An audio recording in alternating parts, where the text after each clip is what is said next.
I'm Edie Lush, and I'm here in the Hub Culture Pavilion in Davos, day 2. Very pleased to be joined by Jeanne Bourgault, President of Internews. Tell me why you're here at Davos. What's the issue you're pursuing? I've been working with the World Economic Forum on the role of media and entertainment in the new digital world and sort of the changes that we're seeing in the media environments around the world.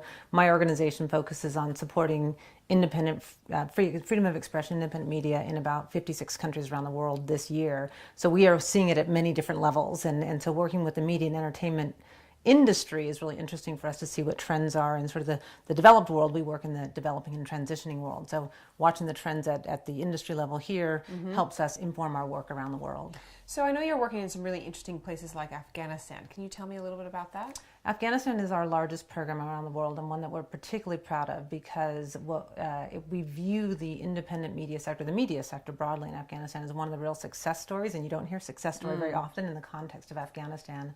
But really, the media sector is exploding there. I mean, television, online, mobile, print, everything is really exploding there. And we've been in Afghanistan since January of 2002, and really have played a fundamental role in helping making sure that the government passes open and supportive media laws, in growing a network of community-owned, community-run radio stations in communities around Afghanistan that never had their own media. And so watching these communities produce their own media, hearing news and information in their own voices by their community leaders is transformative, and it's really transforming all the communities in which it's happening, and it's thrilling to watch and sort of be a part of as an organization.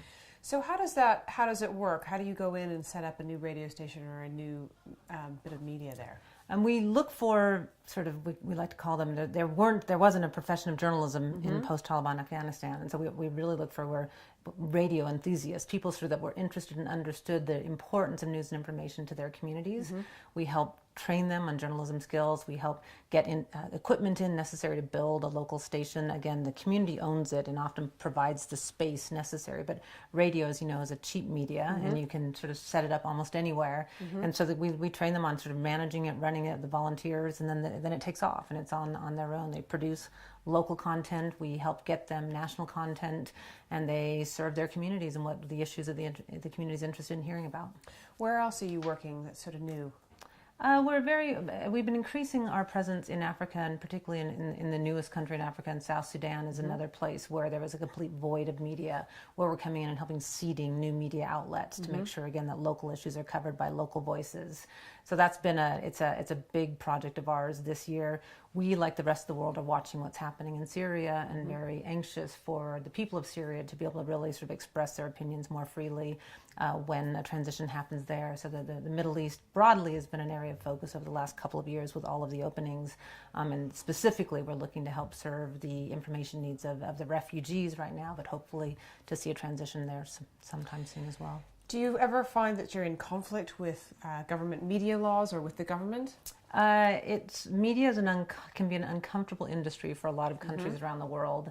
We don't produce media. We're not sort of broadcasting. We're just sort of doing the capacity building and institutional development in those countries. But certainly in countries where they are clamping down on their media, it's not as happy of a relationship. And we have been kicked out of countries like Uzbekistan. We have a delicate relationship in places like Russia, but we try to work within. We always work within local laws, but there's almost always an activist who's sort of pushing the edge of the envelope somewhere that you can sort of help them along. Jeanne, thanks so much for stopping into the Hub Culture Pavilion in Davos. Very pleased to meet you. Nice to meet you too. I'm Edie Lush. Thank you.